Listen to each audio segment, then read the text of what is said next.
ഭൂമിയുടെ കാന്തിക ധ്രുവങ്ങൾക്കനുസരിച്ചാണ് ലോകത്ത് നാം ഉപയോഗിച്ചുകൊണ്ടിരിക്കുന്ന ഒട്ടുമിക്ക സാധനങ്ങളും പ്രവർത്തിച്ചുകൊണ്ടിരിക്കുന്നത്. ഭൂമിയുടെ ബാഹ്യകാമ്പിലെ ദ്രാവക ലോഹങ്ങളുടെ ചലനമാണ് ഭൂമിയുടെ കാന്തിക ക്ഷേത്രം സൃഷ്ടിക്കുന്നത്. ചൂടായ ഇരുമ്പ് ദ്രാവക രൂപത്തിൽ ഒഴുകുമ്പോഴാണ് കാന്തിക ധ്രുവത്തിന് ചലനങ്ങൾ സംഭവിക്കുന്നത്. ഈ ചലനങ്ങളുടെ ഭാഗമായി ഭൂമിയുടെ ഉത്തരകാന്തിക ധ്രുവം റഷ്യയിലേക്ക് നീങ്ങുന്നുവെന്നും അതുപോലെ ദക്ഷിണ കാന്തിക ധ്രുവം നീങ്ങിക്കൊണ്ടിരിക്കുന്നുവെന്നും ഗവേഷകർ പറയുന്നു. ഓരോ 3 ലക്ഷം വർഷങ്ങൾ കൊണ്ട് ഇരു കാന്തിക ധ്രുവങ്ങളും സാവധാനം സ്ഥാനം മാറി വിപരീത ദിശയിലേക്ക് എത്തും. ഇത് സ്വാഭാവിക പ്രക്രിയയാണ്. 7,80,000 വർഷങ്ങൾക്ക് മുമ്പ് ധ്രുവമാറ്റം ഇതുപോലെ പൂർത്തിയായത്. എന്നാൽ ഇത് സാവധാനം നടക്കുന്ന പ്രക്രിയയാണ്. അതുകൊണ്ട് തന്നെ ഇത് തിരിച്ചറിയപ്പെടാതെ പോകുന്നു. എന്നാൽ ഇപ്പോൾ അങ്ങനെയല്ല ഉണ്ടാകുന്നത് എന്ന് പഠനങ്ങൾ പറയുന്നു. അതുകൊണ്ട് തന്നെ നമുക്ക് പല നഷ്ടങ്ങളും ഉണ്ടാകുന്നു.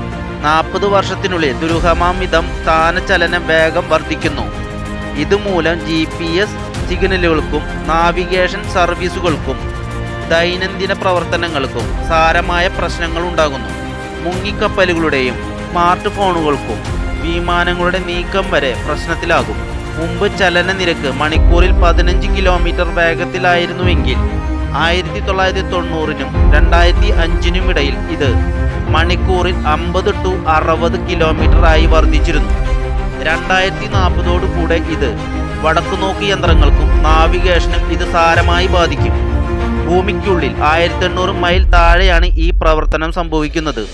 ഇവിടെ ചൂടായ ഇരുമ്പ് ദ്രാവക രൂപത്തിൽ ഒഴുകുമ്പോഴാണ് കാന്തിക ധ്രുവത്തിന് ചലനങ്ങൾ സംഭവിക്കുന്നത്. ഏകദേശം ഗവേഷകർ പറയുന്നത് 7.81 ലക്ഷം വർഷങ്ങൾക്ക് മുമ്പാണ് ഇങ്ങനെ അവസാനമായി സംഭവിച്ചത്. ചിലപ്പോൾ 20 ദശലക്ഷം വർഷത്തിനിടെ ജിയോമാഗ്നറ്റിക് റിവേഴ്സ് സംഭവിക്കാമെന്നും പറയുന്നു. അതായത് നേരെ തിരിച്ച് സംഭവിക്കുമെന്നും പറയുന്നു.